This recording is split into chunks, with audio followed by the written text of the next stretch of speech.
Bismillahirrohmanirrohim. Assalamualaikum warahmatullahi wabarakatuh. Sampurasun. Kumaha? Damang sadayana. Alhamdulillah hatur nuhun pamidara mangmah. Dinten ayeuna pendak deui sareng Bu Nenden dina pangajaran bahasa Sunda. Dinten ieu ngarupikeun pertemuan kaopat urang dina pangajaran bahasa Sunda.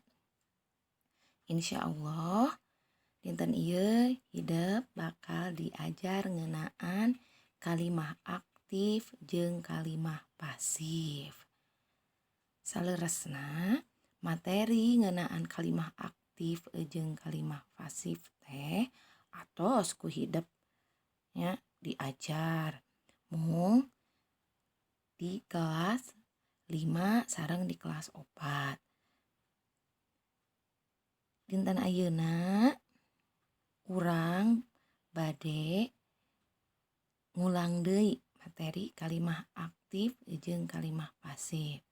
Satu acana mangga siapkeun heula buku tulis terasna teh buku paket diajar bahasa Sunda kelas 6 SD atanapi MI. Mangga urang kawitan wae. Satu acan diajar ngeunaan kalimah aktif jeung pasif, urang emutan deui naon anu disebat kalimah. Jadi urang kedah miwanoh kalimah heula. Kalimah nyaeta wangun katatabasaan miwujud kecap atawa runtuyan kecap nu puguh adeganana pikeun ngebrehkeun pikiran kalawan gembleng. Diwatesan ku randegan panjang nu binarung jeung wirahma akhir turun atawa naek. Janten intina mah sapertos kieu. Kalimah teh nyaeta bentuk ketatabasaan. Jadi bentuk tata bahasa ieu pami dina bahasa Indonesia nya. Bentuk ketatabahasaan yang diwujudkan ya dalam kata atau gabungan kata yang jelas maknanya. Kalimat ini akan menjelaskan pikiran kita, jadi menyampaikan maksud dan pikiran kita, keinginan kita secara jelas. Tapi dibatasi ya. Jadi ada batasannya. Ini kalau kalimat dibaca ini, jadi kalau kalimat diucapkan ini jadi ada intonasinya. Binarung jeung wirahma akhir turun atawa naik. Tah eta maksudna teh. Sami sareng dina pangajaran bahasa Indonesia, kalimat teh nyaeta kumpulan kecap ya anu miboga harti eta lah inti nama. Tah, naon ayeuna saatos terang naon artina kalimah teh? Kalimah tong hilap gaduh bagean-bagean atawa unsur-unsur tina kalimah. Sami sareng bahasa Indonesia mung dina bahasa Sunda istilahna benten. Janten unsur kalimah teh aya 4 anu kahiji jejer. Tah jejer mah pami dina bahasa Indonesia namina subjek. Sakali deui jejer teh pami dina bahasa Indonesia mah subjek ya. Subjek teh saha? Pelaku. Biasa pelakuna mangrupakeun jalmi. Nah, kecap barang jalmi terus teh sato tah eta palaku anu ngalakukeun hiji pagawean. Tah anu kadua pagawean anu dilakukeun ku subjek tanapi ku jejer dina bahasa Sunda eta namina caritaan. Pami dina bahasa Indonesia mah predikat. Nah, sami panginten ya. Nah, janten predikat dina bahasa Sunda mah namina caritaan. Tong hilap. Anu katilu aya nu namina udagan. Udagan teh pami dina bahasa Indonesia mah sami sareng objek. Nah, gitu. katilu anu kaopat hapuntenna aya nu namina katerangan. Pami dina bahasa Indonesia mah sami sareng keterangan. Keterangan teh naon? Janten keterangan teh informasi bagian kalimah nya anu ngagenrekeun caritaan. Jadi si keterangan ieu teh mere informasi tambahan ngeunaan naon anu dituduhkeun ku caritaan. Seperti waktu, tempat, cara, tujuan, jeung sajabana. Eta mah sami sareng bahasa Indonesia. Janten sakali deui kalimat teh miboga unsur-unsur atau bagian-bagian nu kahiji jejer sami sareng subjek, nu kadua caritaan sami sareng predikat, anu katilu udagan sami sareng objek dina bahasa Indonesia, sareng terakhir katerangan sami-sami wae nya. Nah, sapertos kitu. Ayeuna naon sih anu disebut kalimah aktif jeung kalimah pasif teh? Tah, urang hiji-hiji heula. Kalimah aktif teh nyaeta kalimah anu jejerna, anu subjekna nya palakuna tong hilap ngalakukeun atawa migawe hiji hal. Hiji pagawean anu ditetelakeun atawa anu dijelaskeun ku caritaan. Jadi kalimah aktif teh kalimah anu subjekna jejerna migawe atau ngalakukeun hiji pagawean anu engkena teh dijelaskeun ku caritaan atawa predikat. Contona kumaha? Nah, di dieu nu kahiji Titi meuli daging. Jadi Titi teh jejerna, meuli teh caritaan, daging udagan atawa objek. Jadi Titi teh migawe hiji pagawean, ngalakukeun hiji pagawean nyaeta meuli. Meuli naon Titi teh? Jadi Titi teh meuli daging. Tah eta. Anu kadua contona, Mamah ngaluarkeun ucing. Jadi mamah teh sebagai jejer atawa subjek ngaluarkeun caritaan. Ucing teh objek atawa udaganana. Jadi mamah teh ngalakukeun hiji pagawean nyaeta ngaluarkeun. Naon dikaluarkeunna? Ucing. Anu katilu contona, barudak keur maraen bal. Barudak teh mangrupakeun jejer keur maraen mangrupakeun caritaan. Bal teh udagan atawa objek. Nu kaopat mangduloh dagang parabot. Mangduloh teh ieu teh mangrupakeun jejer dagang caritaan. Parabot objek atawa udagan. Contoh nu terakhir, Bu Guru nuju ngala rambutan. Bu Guru ieu mangrupakeun jejer.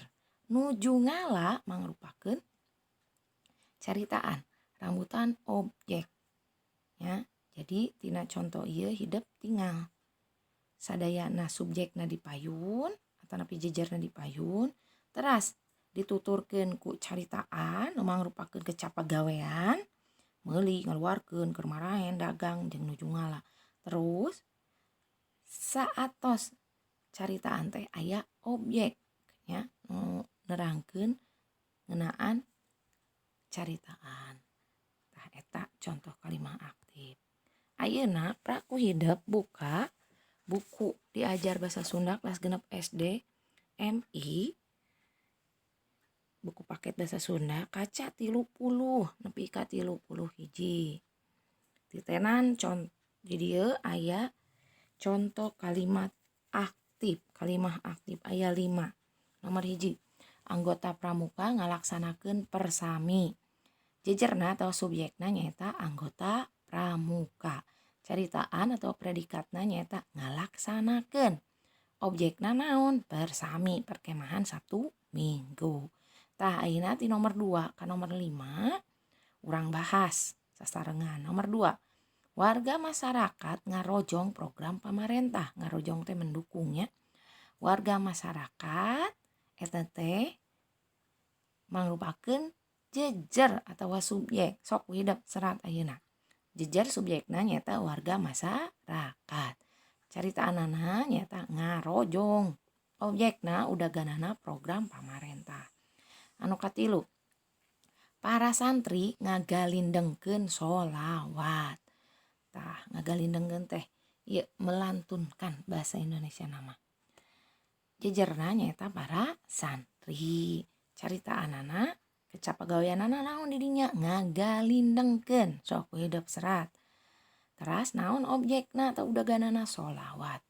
Contoh nu kaopat, unggal warga miara kabersihan. Jejerna nyata unggal warga, setiap warga. Caritaanana miara, objekna naon? Kabersihan. Anu kalima, para siswa nulis karangan bahasa Sunda. Jejerna saha? Mangga diserat. Para siswa. Caritaanana nu mana? Kecapagaweanana nulis. Objekna atau udaganana naon? Karangan bahasa Sunda.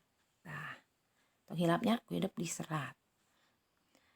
Ayeuna saatos hidup terang, oh kalimah aktif teh eta urang diajar lawan tina kalimah aktif nya eta kalimah pasif. Naon Bu ari kalimah pasif teh? Kalimah pasif teh nya eta kalimah anu jejerna kalimat yang subjeknya kakenaan atau ngarandapan. Jadi kalimah pasif teh tibalik.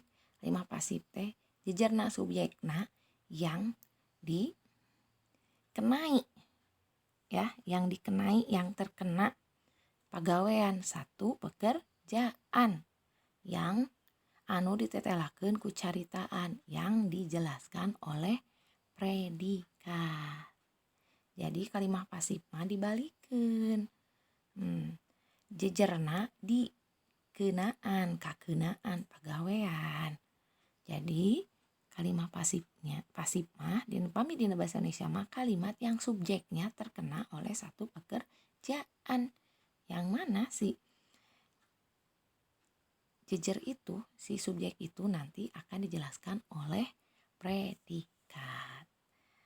Kanggo langkung jelasna mangga titenan contoh diandap ieu. Nu kahiji tadi daging dibeli ku Titi, tingali posisina di nya posisina robah. Tadi mah kalimah aktif mah Titi meuli daging. Nah, Titi heula subjekna ayeuna mah dibalikeun. Objekna udaganana jadi tipayun, jadi objek heula. Nembe aya caritaan. Nya caritaanana sanes meuli tapi tambahan dibeli. Tah ngangge ku. Jadi daging. Tah pami dina kalimah pasif mah Bu, daging teh jadi objek sanes. Kan robah posisina. Daging teh jadi jejer atau jadi subjek dibalikeun. Objek dina kalimat aktif teh jadi subjek atau caritaan dina kalimah pasif. Tah gitu. Daging eta teh jejer dibeli caritaan ku Titi. Nah, ku Titi teh mangrupakeun udagan atau objek. Contoh anu kadua nya sami jeung nu tadi. Ucing dikaluarkeun ku mamah.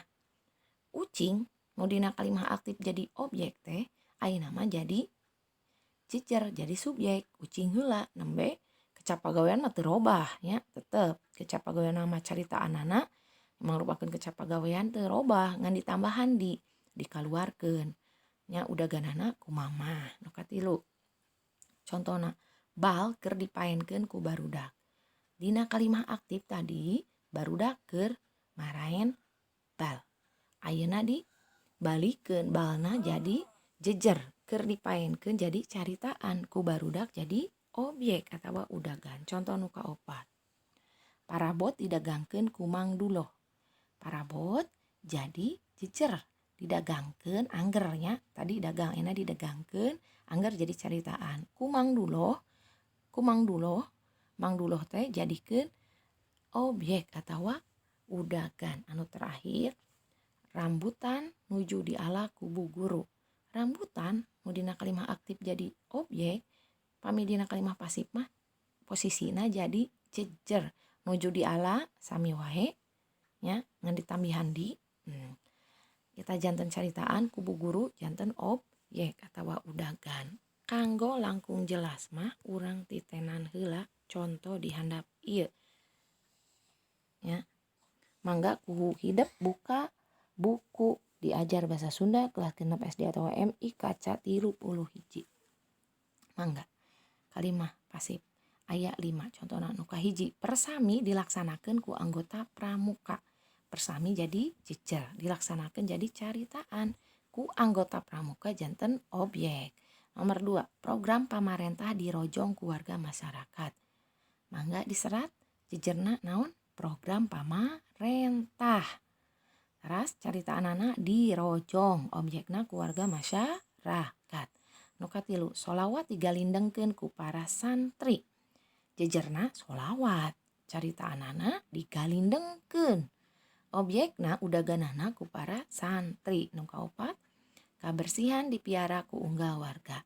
Jejerna kabersihan caritaanana dipiara objekna ku unggal warga. Mangga diseratnya tong hilang. Nu terakhir karangan bahasa Sunda ditulis ku para siswa. Jejerna nyaeta karangan bahasa Sunda. Tah eta leres. Caritaanana naon? Kecap pagawean ditulis objekna ku para siswa. Tah ayeuna mah urang titenan bedana kalimah aktif jeung kalimah pasif anu dijelaskeun ku Bu Neden di luhur teh. Mangga ku hidup buka deui buku diajar bahasa Sunda kaca 32. Di dieu aya kalimah aktif jeung kalimah pasif dina contoh anu tos dijelaskeun ku Bu Neden di slide 1 acana. Mangga sami nya kalimahna tingali urang titenan hiji-hiji. Anggota kalimah aktif dikenca kalimah pasif dikatuhu. Naon benterna? Tingali ku hidup nomor 1 anggota pramuka ngalaksanakeun persami. Tingali anggota pramuka nu tadina jadi jejer dina kalimah aktif robah jadi objek dina kalimah pasif eta nu kahiji. Ari caritaana mah angger dina kalimah aktif ngalaksanakeun lamun dina kalimah pasif dilaksanakeun nya. Jadi pami dina bahasa Sunda mah pami kalimah sami sareng bahasa Indonesia nya dina kalimah aktif jeung kalimah pasif teh nya si caritaan atau predikatna teu robah. Kecap pagawean kata kerjanya tidak berubah. Tong hilap nya. Pami kalimah aktif nama caritaanana ya ngalaksanakeun di contoh nomor 1 pami dina kalimah pasif mah dilaksanakeun ngangge di. Contoh nu kadua warga masyarakat ngarojong program pamarentah eta kalimah aktifna. Dina kalimah pasifna dibalikeun program pamarentah dirojong tuh ngarojong sareng dirojong henteu dirobih ngan tambih dihungkul ku warga masyarakat. Janten emut posisi jejer dina kalimah aktif jadi posisi objek dina kalimah pasif nya. Posisi objek dina kalimah aktif jadi jejer dina kalimah pasif. Tah eta gampil nama. Nu katilu contohna para santri ngagalindengkeun sholawat dina kalimah pasif tingali nya sholawat nah jadi caritaan nu tadina objek di kalimah aktif teh terus ngagalindengkeun henteu robih ngan tambihan di we ngana digentosnya ngana digentos kudi jadi digalindengkeun ku para santri nu tadina jejer dina kalimah aktif jadi objek dina kalimah pasif. Terus nu kaopat unggal warga miara kabersihan. Unggal warga teh jejer miara caritaan kabersihan objek dina kalimah aktif. Dina kalimah pasif robah objekna udaganana jadi jejer kabersihan heula diseratna nembe caritaan mah sami miara ditambihan di jadi dipiara jadi sanes dimiara kade dipiaranya dah kecap dasarna ku unggal warga tambihan ku kan ieu unggal warga meh jelas jadi ku unggal warga. Tah eta objekna. Terakhir para siswa nulis karangan bahasa Sunda eta kalimah aktifna. Kalimah pasifna robah jadi karangan bahasa Sunda heula jadi caritaanana ditulis angger Maaf, punten lepat. Janten para siswa nulis karangan basa Sunda. Karangan basa Sunda. Nah, jadikeun jejer subjek. Ya. Ditulis angger sami sareng nulis tapi nambihan ditulis. Nembe ditambihan ku objek nanyeta ku para siswa. Tah, sapertos kitu. Janten tong hilap. Pami kalimah aktif sareng kalimah pasif bentena teh kahiji. Jejer dina kalimah aktif pami dirobih jadi kalimah pasif janten objek etanya. Nu kadua objek dina kalimah aktif objek atau napi udagan dina kalimah aktif pami dirobih kanu kalimah pasif janten jejer eta hungkulnya. Jejer objek emot. Jejer janten objek janten jejer gampil eta benten nama. Tah, tong hilap hiji deui ya. Dina kalimah dina kalimah aktif atanapi dina kalimah pasif emut caritaan atanapi predikatna henteu robih. Ngan dina kalimah pasif mah ditambihan nya rarangken awal di tong hilap. Gampil ieu mah. Tah, ayeuna hideep praku hideep. Ya. Buka buku diajar bahasa Sunda kelas 6 SD atanapi MI buku paketna kaca 32 dugi ka 33 didinya aya latihan nomor 3. Prak robah kalimah-kalimah ieu dihandap tina kalimah aktif jadi kalimah pasif atawa sabalikna. Anu bagian A robah jadi kalimah pasif berarti tina kalimah aktif jadi kalimah pasif. Anu bagian B robah jadi kalimah aktif. Jadi nu bagian B mah ieu kalimah pasif ku hideep robah jadi kalimah aktif. Ngartos panginten. Ya. Mangga kerjakeun latihanana. Sawios teu kedah dikintunkeun ka Bu Nenden. Pertemuan dinten ayeuna dina pangajaran basa Sunda dicekapkeun sakieu. Mugia hideep ngartos naon anu ku Bu Nenden dugikeun nya ngeunaan materi kalimah aktif sareng pasif. Hatur nuhun kanggo perhatosanana. Pamungkas wassalamualaikum warahmatullahi wabarakatuh.